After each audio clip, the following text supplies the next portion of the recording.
Haya ndo nitakutajia madhara 10 ya mwanamke anayejichua katika pati ya kwanza. Pati ya pili pia nitakutajia madhara mengine 10 ili aweze kufika 20.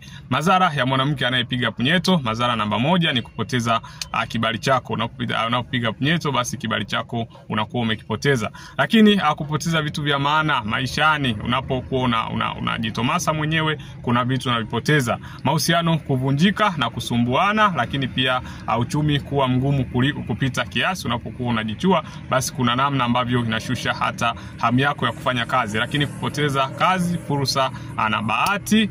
Namba 6 ni ngumu kuaminika, uwezi kuaminika ukiwa unajichua au unapiga punyeto. Namba 7 kuingiwa na mapepo au roho chafu. Unapokuwa unajitomasa mwenyewe kuna namna unavyoingiliwa na mapepo na roho chafu. Lakini pia kushindwa kufikishwa kileleni na mume wako, uwezi kufikishwa kileleni hata siku moja kama unajichua. Lakini pia kukosa kujiamini, hautojiamini. Lakini pia namba 10 ndio hiyo kukosa, utakuwa msaulifu, utakuwa unasahau. Tuambie ni madhara gani uliyoyapata baada ya kupiga punyeto.